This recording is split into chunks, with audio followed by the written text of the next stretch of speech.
Okay, it looks like we are ready to get started. Good afternoon to everyone who's joining us today for our author panel, Religious Movements and Communities. My name is Kathryn Yahner, Acquisitions Editor at the Penn State University Press, and I am thrilled to be joined today by the authors of 4 exciting recent books on the study of 4 different religious communities spanning multiple disciplines. Today, we will be talking with David Bundy, Geordan Hammond, and David Sang-Ehil, editors of Holiness and Pentecostal Movements, Intertwined Pasts, Presents, and Futures. Janet Moore Lindman, author of A Vivifying Spirit, Quaker Practice and Reform in Antebellum America. Paul Peucker, author of Herrnhut, The Formation of a Moravian Community, 1722 to 1732, and Robert Zacharias, author of Reading Mennonite Writing, a study in minor transnationalism. So to get us started, I am going to ask each author to tell us a little bit about their book. And then after that, we'll open it up for discussion, and they'll be taking your questions. For those of you watching on Zoom, you can submit a question via the Q&A button that is at the bottom of your screen. You don't need to wait until the Q&A period starts to submit a question. You can do that at any time. If your question is for a specific author, please note that, and we'll do our best to get to as many of your questions as we can. These 4 topically diverse books also represent just some of the diversity in methodology and approach used to study this topic. History of community building, religious practice and culture, and literature. Through the study of the Holiness and Pentecostal movements, the Quakers, the Moravians, and Mennonite literature, the works in discussion today tell an international story and a North American one, reflect deeply held religious beliefs and more cultural reflections of community, and complex views of community and identity that reflect a transnational diaspora, ethnic difference, and diversity of faith. They cover every century from the 18th to the 21st, and also reflect a wide spectrum of ways that religious movements and communities have interacted with each other, have been born out of each other, and reflect complex interactions with both those inside and outside of the community. I know this is going to be a very rich discussion today. So to start us off, let's hear from David Bundy, Geordan Hammond, and David Hahn, editors of Holiness and Pentecostal Movements, Intertwined Past, Presents, and Futures. David Bundy is Associate Director of the Manchester Wesley Research Center. He is a specialist in Methodist Holiness and Pentecostal history, focusing primarily on issues outside of North America, as well as on early Asian and East African Christianities. He is the author of Keswick, Visions of Apostolic Mission, and numerous scholarly articles. Geordan Hammond is Senior Lecturer in Church History and Wesley Studies at Nazarene Theological College in Manchester, UK, and Director of the Wesley Research Center. He is the author of John Wesley in America, Restoring Primitive Christianity, and the co-author of George Whitefield, Life, Context, and Legacy, Religion, Gender, and Industry, Exploring Church and Methodism in a Local Setting, and the journal Wesleyan Methodist Studies. David Sang-Ehil is the Dean of the Faculty, Vice President for Academics, and Professor of Theology at Pentecostal Spirituality at Pentecostal Theological Seminary. He is an honorary fellow of the Manchester Wesley Research Center and publisher of Aldersgate Press. Dr. Hahn is the author of numerous articles and book chapters. They are also the 3 co-editors of PSU Press's new series, Studies in the Holiness and Pentecostal Movements, and this book is the inaugural book in that series. So to start us off, we are going to hear a little bit about the series, and then if you will tell us a little bit about your book. Thank you, Kathryn. So my job in introducing this book is really talk a little bit about book series. And the book series focuses on 2 religious movements that have influenced the most Christian churches since the 1830s, the Holiness movement and the Pentecostal movement. Both movements do claim Wesleyan heritage, it seems. And we can also say concurrently that all expressions of Pentecostal movements were birthed in Holiness milieu. So you can see the intertwined nature between Holiness and Pentecostal movements. At the same time, the relationship between two movements have been complicated. Sometimes there were turbulent relationships and competitive relationships, and other times they seem to trace some unity between the two movements. One good example of this is the name of the Church of the Nazarene, which used to be known as the Pentecostal Church of the Nazarene from 1908 to 1919. So the dropping of the term Pentecostal from the name of the church kind of tells you there were, aspects of intertwined, nature of two movements, but at the same time, there were some dissonance between the two movements as well. So volumes in this series then draw from existing historical, theological, spiritual, and biographical studies relating to the both Holiness and Pentecostal traditions, while also reassessing them and pioneering new and original research. The series recognizes that there is a major gap in the field of historical and theological studies, specifically the interaction, development, and impact of the Holiness and Pentecostal movements from their 19th century beginnings to the present. So the series will contain monographs and focused edited volumes. So the book that we are introducing today happens to focus on intertwined nature between two movements, historically speaking, but also how the current realities are and future projections as well. Our second volume that is in the work is on social engagement. So we are on an ongoing manner talking about how these two movements are intertwined with one another, seeking to promote a better understanding of both movements and how these two movements are intertwined with one another. David? You're muted still, David. Yeah, there we go. Sorry about that. The every work of scholarship on a religious tradition is speaking both to the people inside the movement and to people outside. At least we hope both parties will read these books. And the job of this is, in both cases, to try to get the story right.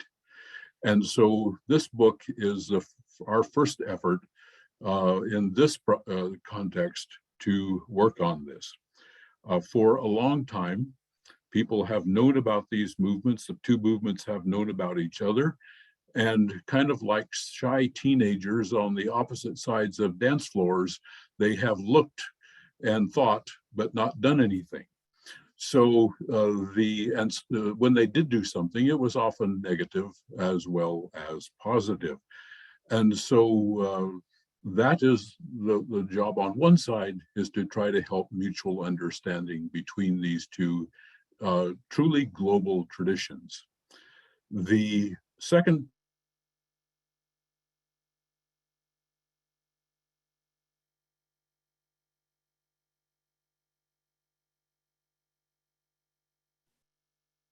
I think all of the books today are working precisely at that that project. In American studies, it wasn't until the third edition of Gostad's book that both traditions were actually brought to the table a little bit in the study of American history, at least certainly as far as textbooks were concerned. People had known for a long time that these two groups needed to interact, but they hadn't much.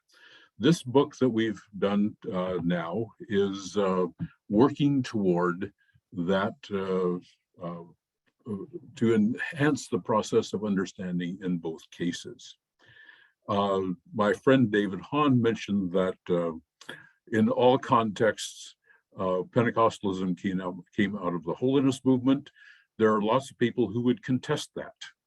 And so that is something that requires still a lot of careful attention, but we keep working at it. The book is divided into 3 sections. The first part is at the beginning, which looks primarily at the period 1890s to 1910, when these 2 groups were separating one from the other. And the degree of this separation varied, not only in North America, but also around the world. The stories that are told here are about God's Bible School, this wee institution in Cincinnati, Ohio, that from which many of the early leaders of Pentecostal churches were graduated, or at least they studied there before there was a graduation to be had. Pandita Ramabai in India was heavily influenced by this movement. Alexander Boddy eventually had a big fight with somebody personal and in the Holiness movement, and moved on out to become Pentecostal. And Methodist Henry Clay Morrison went preaching in the Philippines, and the Methodist church that was founded there became essentially Pentecostalized from the beginning, a thing that would have made many of his friends in the Asbury community in Wilmore, Kentucky, more than a tiny bit nervous once they figured that out. The second section has to do with unity and diversity. There's a chapter on spiritual railroading, which most people probably didn't even know was a thing. But between steam engines and electric, the metaphors about railroads became an important part of defining spirituality for both traditions, and for and is exemplary of how they dealt with technology. I was at an ecumenical meeting at an ecumenical seminary a few years ago, and nothing was working. And the IT didn't work well. There was a problem in the restrooms, and somebody piped up and said, well, if we were at a Holiness or Pentecostal school, everything would work. And that, of course, is not true, but nevertheless, it was indicative of this tradition of embracing this, embracing the technologies. Cheryl Sanders' wonderful article on Black radical holy women explores the issues of gender, Christian unity, and social justice. It is probably worth the price of the book all by itself. Insect Che did a project on, contributed a project on ecumenical dialogue within Korean Methodist and Holiness and Pentecostal churches. It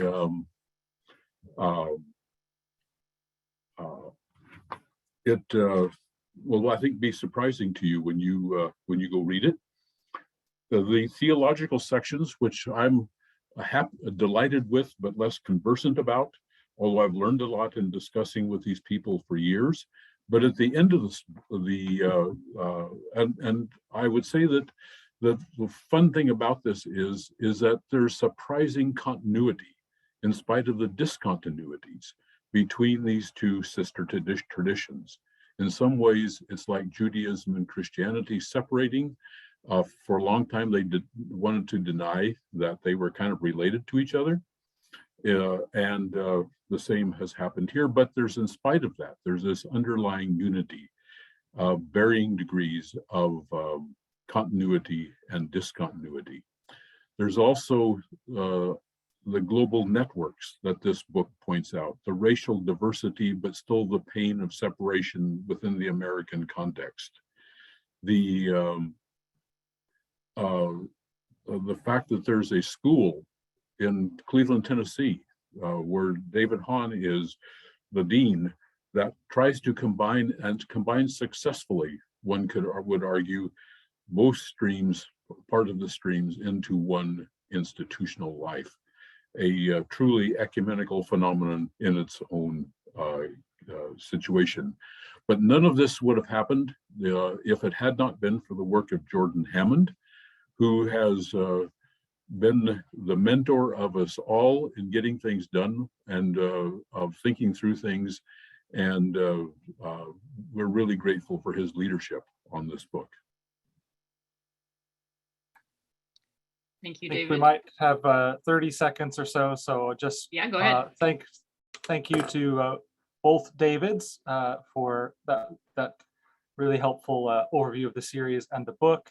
One other little piece I could add is that most of the chapters in the first book were presented at the American Academy of Religion in 2018 and 19.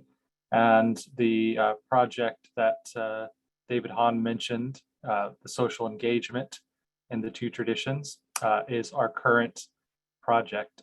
And so we'll have our third year of AAR sessions in Denver in November. So that's something we plan to keep doing. So if you attend the AAR, then look for our sessions there. Thanks, Jordan, and thank you to David and David.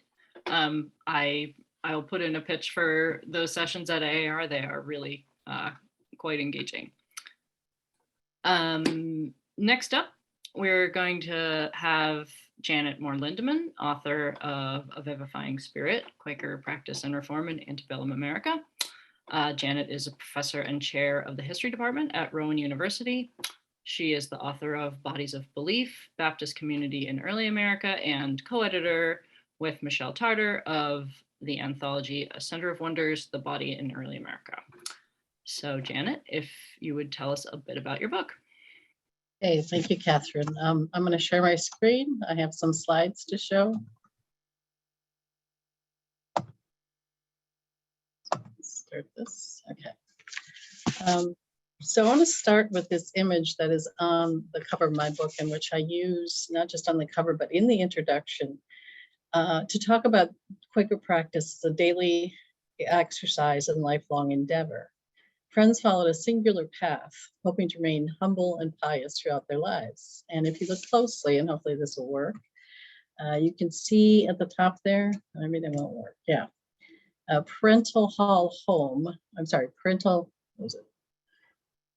Parental Care Hall at the top. And if you follow this nice curvy line down to the bottom of old age, happy old age hall, you see that's the ideal path for the Quaker to take throughout their life. But if you look over to the right here, you can see this zigzag line that kind of shows you the more fractured routes that someone could take from the town of Lyington to Mobbington. So this is obviously an allegorical map. And I give the author of it there and make the argument, or I should say, use this image as a way to interrogate the many paths that American Friends took in the antebellum period. I examine the spirituality of American Friends during a period of dramatic development owing to both internal and external forces: schism, industrialization, Western migration, print culture, and reform activism. Quakers labored to preserve their religion amid rapid change. My book investigates reform both in terms of social activism and in the reformulation of the Quaker religion. American Friends modernized their religious society as they adapted to inward fracture and outward transformation.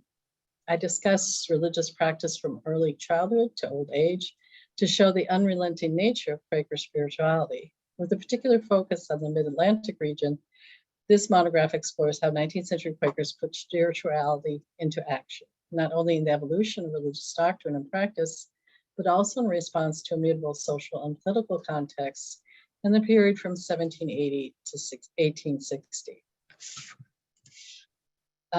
Exploring the increasing complexity of Quakerism during the mid-19th century shows that American Friends pursued a vital religiosity driven by deeply held convictions. Through the widespread influence of evangelical Protestantism, Friends reimagined their religious tradition and sectarian history. At the same time, they justified involvement in social reform. These changes revised and revived American Quakerism.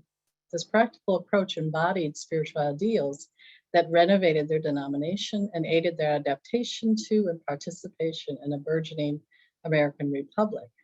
These adaptations highlight the persistent issues Quakers considered in the antebellum period, some of which I've listed there. So things like what is religious practice? Is it inward or outward or both? How do you enact piety? Where does spiritual authority reside? Does it come from immediate revelation through the Holy Spirit, as traditionally believed by Quakers, or through the biblicalism of evangelical religion?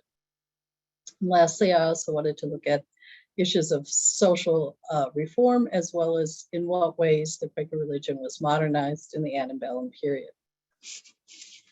In the early 19th century, American Friends were drawn to their historical context to adopt popular means of religious expression, such as the growing influence of evangelicalism.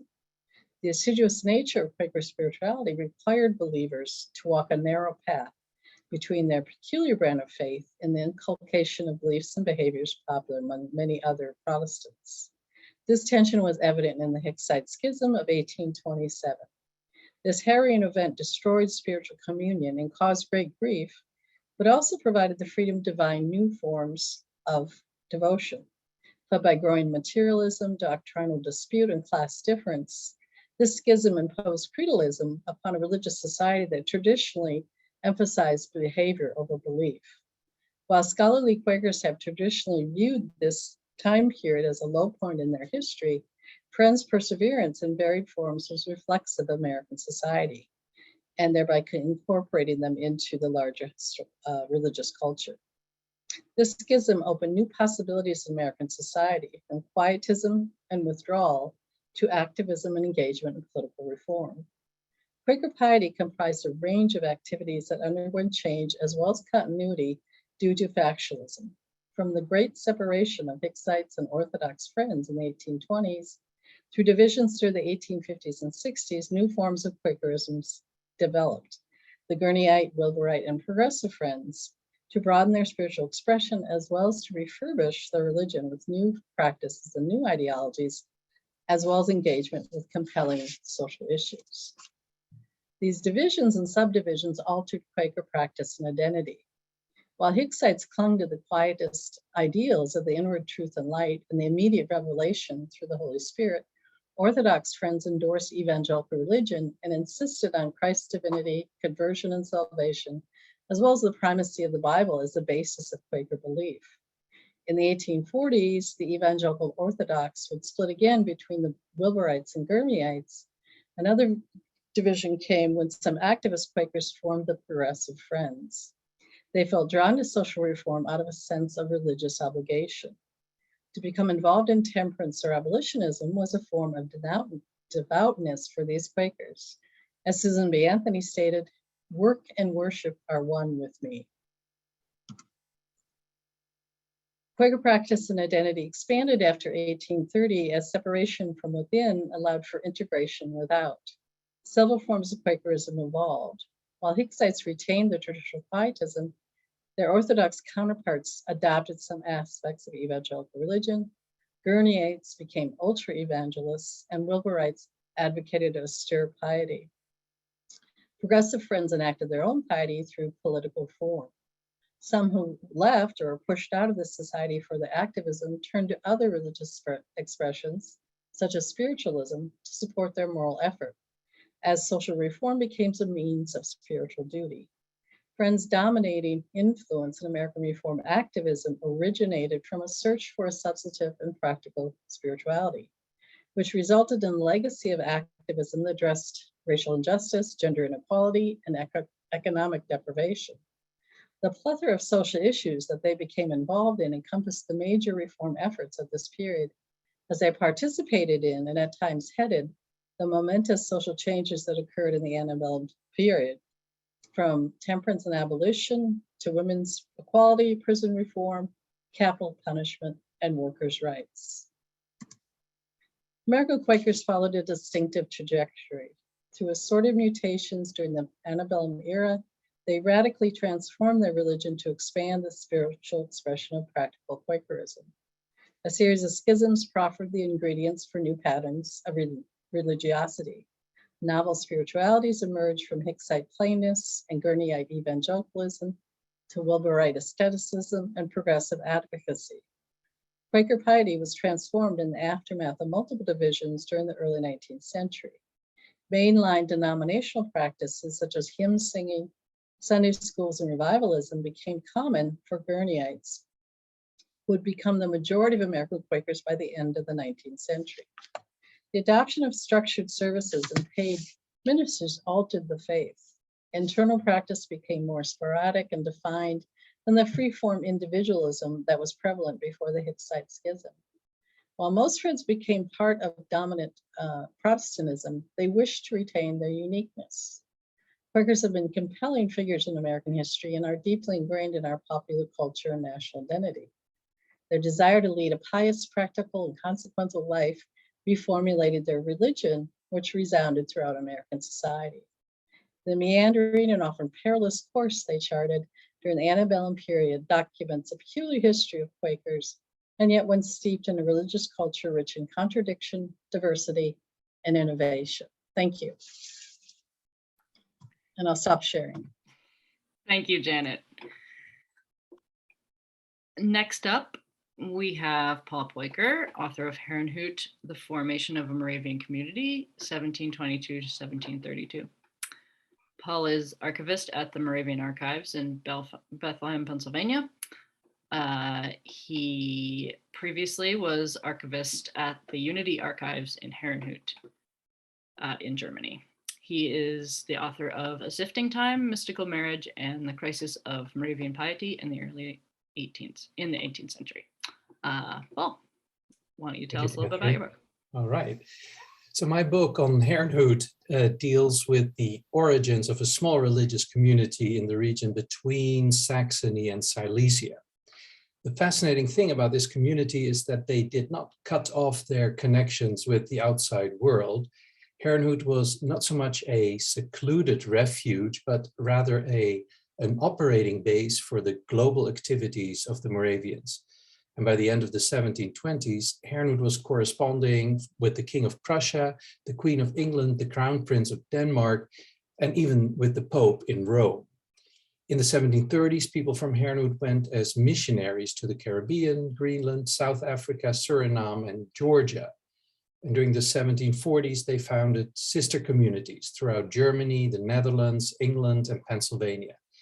At the end of the century, the Moravian Church had over 50,000 members worldwide. With regards to the early years of Herrnhut, the traditional narrative has been told many times. The old Protestant Unitas Fratrum, or the Unity of Brethren in Bohemia, had gone underground during the 1600s, but some, the so-called hidden seed, remained faithful to the beliefs of their ancestors. In the 1720s, Count Zinzendorf allowed them to settle on his land and to build the town of Herrnhut. After times of conflict and dissension, the people of Herrnhut united under the leadership of Zinzendorf.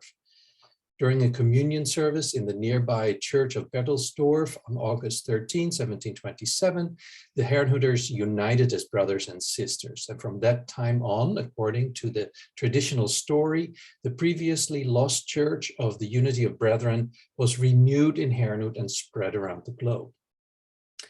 I wanted to get a better understanding of the plans and expectations of the founders of Herrnhut. Why did Zinzendorf allow these settlers to come to his lands? What were his own plans when he bought the estate? Why were there so many people from other parts of Germany living in Herrnhut? They obviously did not have an interest in reestablishing a long-lost church. I wanted to understand what this renewal of the Moravian Church was all about. Whose idea was this, and what did it mean to Zinzendorf and to the people in Herrnhut? Fortunately, there is sufficient archival material to study these early years. While Herrnhut was being built, Zinzendorf resided in Dresden for most of the time. And because he was not present in Herrnhut, many letters were sent back and forth, detailing developments in the new community. Many of these letters, together with diaries and other historical accounts, have been preserved in the archives of the Moravian Church. The abundance of archival records allows us to get a detailed understanding of what was happening at Herrnhut. My book may seem to be the history of a local community, but in reality, the story is much bigger. Herrnhut quickly became the center of a transatlantic movement. There were, of course, many other religious experiments at the time, but for most, we do not have such rich historical documentation. By studying Herrnhut, we get a better understanding of religion in the early 18th century. I found that Zinzendorf and his friends, both men and women, can be called Philadelphians. They believed that the established churches of Europe were degenerate. They had developed doctrine that was far removed from the original apostolic teachings of the Bible, and these established churches were focused on their theological differences. True Christians, the Philadelphians believed, were found throughout all ages and throughout all traditions. True believers were characterized by their brotherly love. These Philadelphians were trying to connect with other true children of God and to prepare for the establishment of Christ's church on earth. Some Philadelphians refused to build new organizations, fearing these new organizations would turn into sects, just like the existing churches. Others, such as Zinzendorf and his friends, they believed they needed to gather in groups, establish rules, and to make visible the true church of Christ. Philadelphians considered the teachings and the ceremonial of the churches as flawed human interpretations of what Jesus and the apostles had actually taught. They were willing to continue to participate in the existing churches as long as they were also able to gather among themselves. Philadelphians believed they did not have to separate from the existing churches unless they were forced to. So the intention was to make Herrnhut into a so-called apostolic congregation, besides rather than within the Lutheran Church. The problem was that this was illegal. Around 1700, the religious landscape of Central Europe seemed pretty much defined. According to the stipulations of the Peace of Westphalia of 1648, 3 major denominations were allowed within the Holy Roman Empire: Roman Catholic, Lutheran, and Reformed. And we all know it was up to the ruler to determine the religion of his subjects. Saxony was Lutheran. Worship outside of the established church was not allowed. The prayer meetings of the Pietists that were spreading throughout Germany from the 1680s onwards were illegal unless these groups were able to prove they had existed in 1624. One of the questions scholars have struggled with was the question if Herrnhut was intended to be part of the Lutheran Church or if it was intended to be an independent religious body. This discussion is related to the question about Zinzendorf's theology. Was Zinzendorf a Lutheran, or can he be considered a radical pietist? I argue in my book that Herrnhut was a separate religious body, never intended to be part of the Lutheran Church. And Zinzendorf may have claimed he was a Lutheran. In reality, he did not subject himself to the authority of the Lutheran Church. So if the establishment of newer religious bodies was illegal, how was it possible that Herrnhut developed and was able to survive as an independent religious movement? The only way to protect Herrnhut was by preventing any semblance of separatism. Zinzendorf was successful in arguing that the religious community on this estate adhered to the Augsburg Confession. He was also successful in claiming that the people living on his estate were persecuted Protestant refugees who wanted to follow some of the traditions of their ancestors. Zinzendorf was a lawyer, and he knew how to make a convincing argument. Over the years, the authorities of Saxony conducted 3 official investigations, and in the end, Herrnhut was recognized as adherent to the Augsburg Confession. And this was in fact a legal term used in the Treaty of Osnabrück from 1648 that regulated religion in the Holy Roman Empire. Any special religious customs in Herrnhut were accepted as part of the identity of the Herrnhuters as descendants of the unity of brethren. So in reality, Herrnhut was a Philadelphian community with ties to Christians from various backgrounds. and outside of the authority of the Lutheran Church. In 1727, Zinzendorf issued a brotherly agreement as the statutes for the Herrnhut community.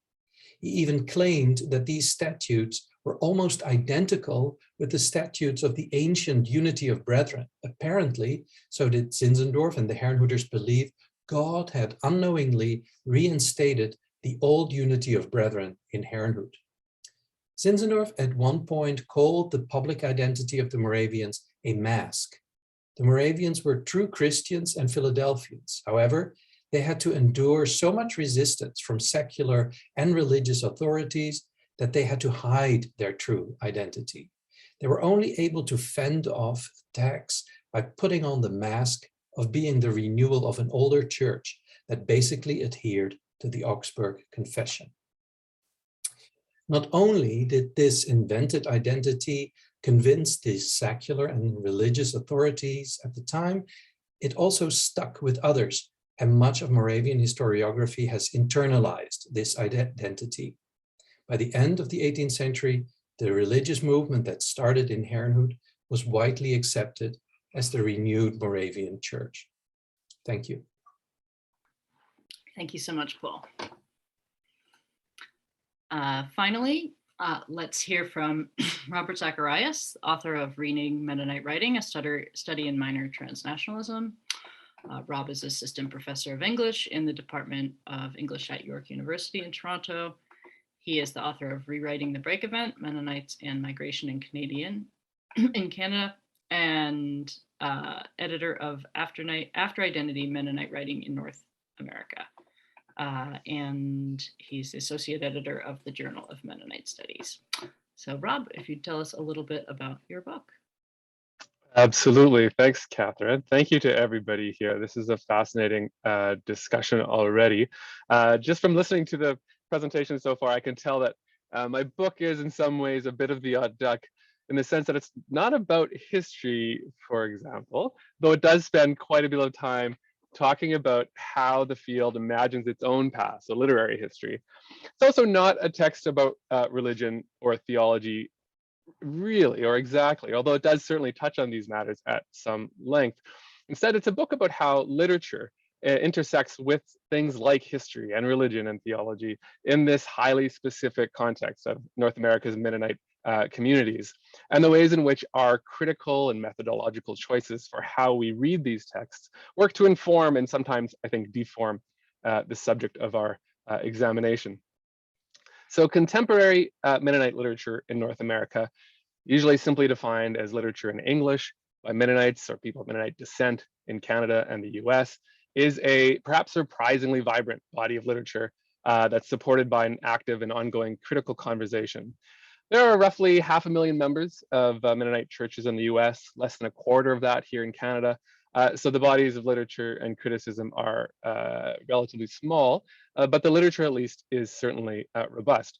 In fact, in both countries, authors of Mennonite descent have written literature specifically about Mennonite characters and concerns, these sort of often rural, deeply conservative communities, to wide and popular acclaim. So in Canada, there's novelists like Rudy Wiebe and Miriam Taves and others who have won the country's most prestigious prizes for literature, both of them several times, in fact. Taves has recently been feted in a fawning profile in the New Yorker. And there's Mennonite poets like Patrick Friesen and Di Brandt and others who are widely respected and recognized as major literary figures. In the US, there's well-established poets like Jeff Gundy and Julia Kasdorf and others, and have been joined by a range of recent popular successes, including Rhoda Jansen's quirky memoir, Mennonite in a Little Black Dress, which reached the top of the New York Times bestseller list, and has been joined by other recent books of Mennonite poetry by Kate Baer, for example. There's speculative fiction by a Mennonite novelist named Sophia Samatar that's been anthologized in numerous Best American Science Fiction collections, and she won the 2014 World Fantasy Award, and so on. So as one scholar puts it, the field has something of an embarrassment of riches to engage. And as I noted earlier, there is also this sort of long-standing critical conversation that has emerged alongside and celebrated and examined, these books as a transnational body of literature, often referred to as Mennonite writing. So Mennonites have been writing fiction and poetry in North America for well over a century, but this critical conversation, the one that has established this ongoing discussion, this series of international conferences and so on, emerged or coalesced only in the 80s. So in Canada, that meant Mennonite literature kind of formed as a scholarly discourse in the multicultural conversations as a type of ethnic literature. At the same time, and with the same logic, as a host of other quote unquote ethnic literatures in the country. Its emergence in the US roughly at the same time was slightly different, but there too, often taken up within the purview and logic of multicultural ethnic literary studies. So that, as a recent critic has written, Mennonite literature has always circulated as a form of ethnic writing. So the central gesture of my book that's coming out here, Reading Mennonite Writing, is to recognize, along with several other scholars, that the critical conversation surrounding this robust Mennonite literature in North America has probably been too long tethered to the assumptions and methodologies of its emergence, and that we need to kind of collectively think of other ways to talk about and conceptualize the field. So this ethnic literature frame, for example, super productive in establishing the field as a recognizable discourse, but it also led to some predictable concerns, including, perhaps most obviously those following from the fact that the term Mennonite is not primarily an ethnic designation, or at least not in a straightforward way, and certainly not in a generalizable way. So today there's a host of new scholarly conversations about the field, broadening that critical lens, focusing on things like theopoetics, queer and trans Mennonite writing, documentary, life writing, and so on. And Reading Mennonite Writing is joining that conversation, specifically in an effort to sort of expand the field's foundations, reframing it perhaps in a way that would support these broadening methodological discussions. So the introduction of the book draws on David Demeroche's conceptualization of world literature as a mode of circulation and a form of reading, rather than like a clearly defined body of texts, as well as Francois Lyonnais and Xiu Mingxi's conceptualization of minor transnationalisms, which encourages scholars to emphasize and explore the specificity of minor fields, rather than always sliding into defining them in relation to dominant modes and discourses. So Mennonite literature, I'm suggesting, is best understood in its own specific world and weirdness as a way of gathering and reading texts, rather than as a clear and coherent body of writing. This frame, I think, helps us estrange that ethnic conversation and helps us recuperate a longer and wider critical discourse around Mennonite literature, recognizing in its past and its present the applicability of this frame to a surprisingly diverse mix of faith and cultural communities, faith-based institutions and publishers, genres, contexts, as well as a tangle of kinship and migration lines that stretch across Canada and the US border and of course beyond the continent. So the rest of the book builds on that opening argument through some case studies and methodological experiments. I'll just briefly touch on them here and then wrap up.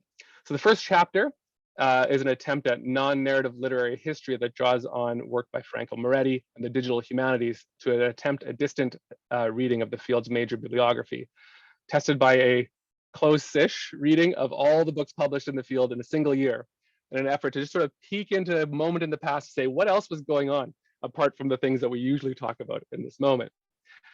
The second chapter chases the iterations of a single Mennonite diary across decades, contents, and languages to argue for the value of archival research and life writing. The diary in question was written in French in present-day Ukraine in the 1920s, translated for publication in Germany in 1921, translated into English for publication in California in 1930, and retranslated from the German by a Canadian in 1977. So we can trace the differences that emerge among this life writing to, I think, interesting effect. The third chapter draws on Slavoj Žižek's work on the inversion of ideology and the fetishistic structure of the ethnic thing to explore the way that in a lot of contemporary Mennonite writing, writers route their engagement with the most conventional aspects of Mennonite identity, bonnets, buggies, and so on, through a variety of distancing gestures to sort of strategically mobilize these notions of Mennonite cultural authenticity, but without fully embracing them. The penultimate chapter examines Miriam Taves's 2011 novel Irma Voth, alongside the Mexican director Carlos Regades's celebrated 2007 film Silent Light. Regades's film was set on a conservative Mennonite colony in northern Mexico, using local colony members as actors, but starring Taves, the Canadian author, in its leading role. Taves would later write a best-selling novel, Irma Voth, in which is clearly readable as a careful and strategic retort to the film, which I suggest is exaggerating the Mennonites' theology of isolation into a sort of form of fantasy.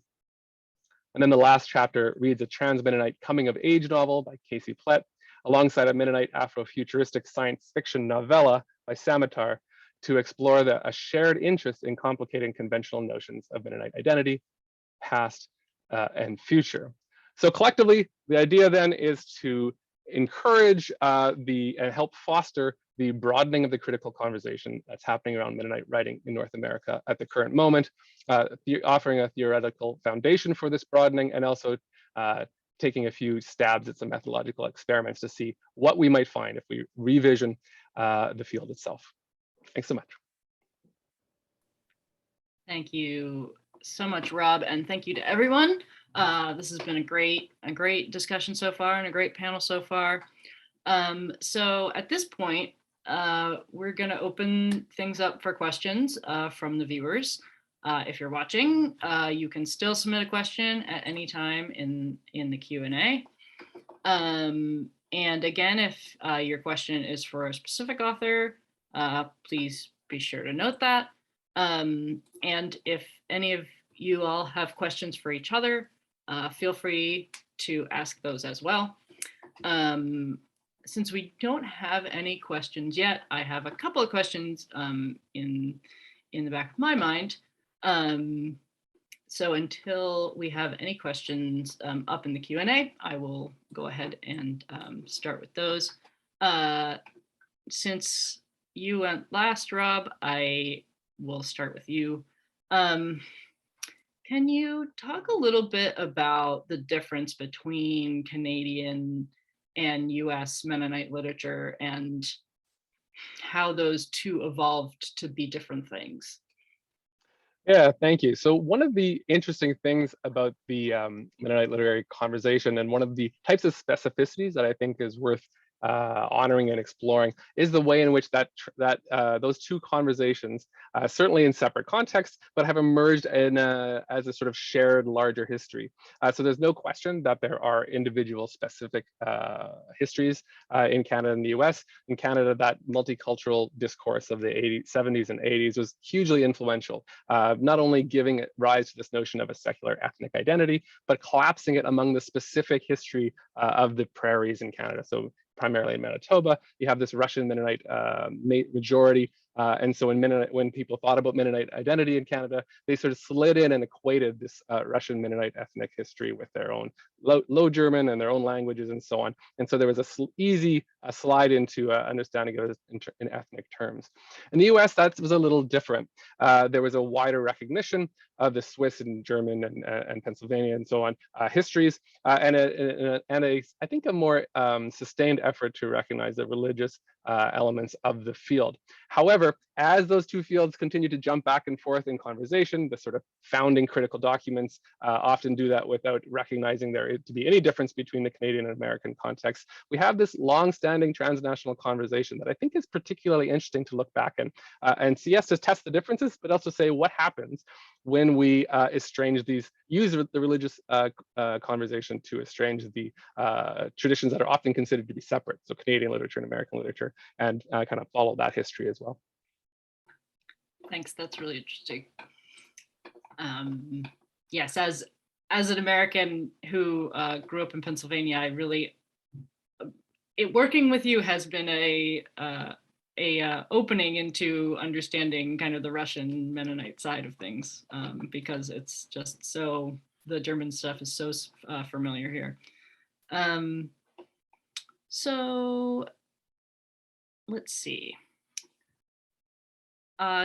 Janet, I was wondering if you might address, during this time of change in American Quakerism, how did things differ between American Quakerism and British Quakerism? Were things changing there too, or did things really split and American Quakerism become a real thing of its own?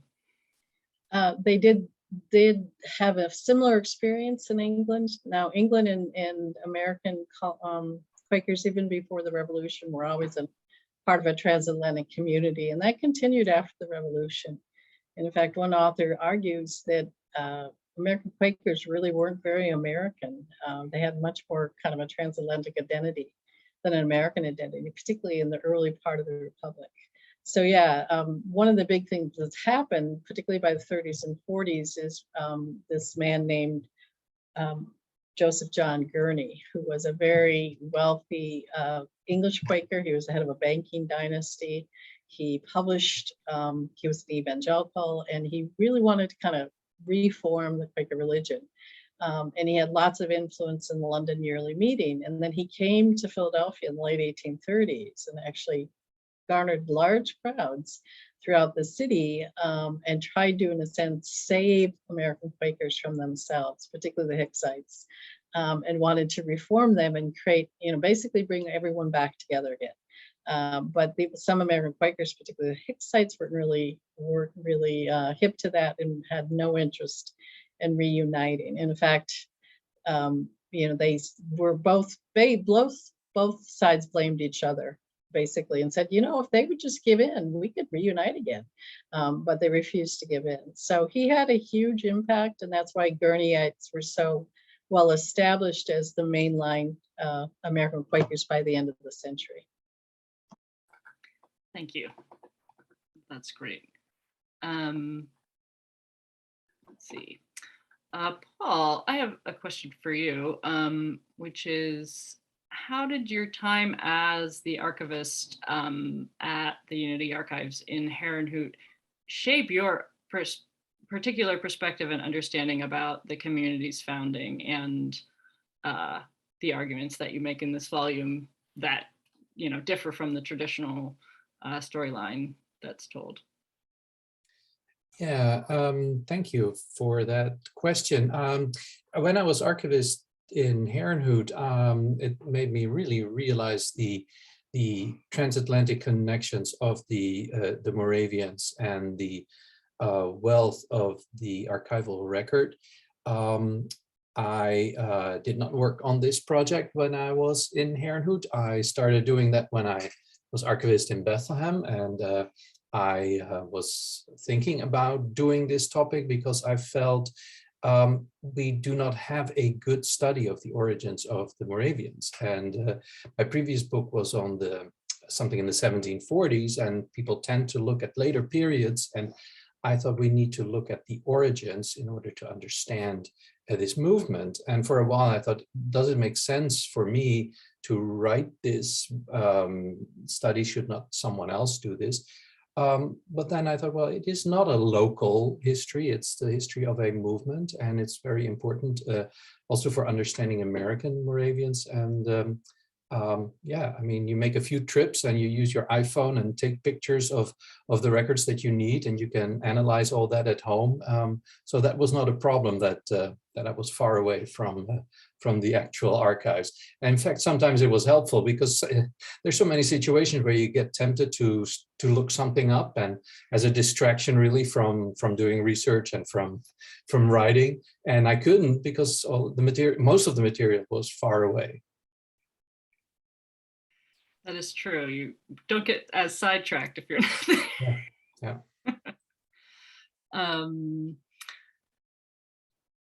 David and Jordan and David, I was wondering how you see the relationship between the Holiness and Pentecostal movements in the United States and those in particularly the Global South, and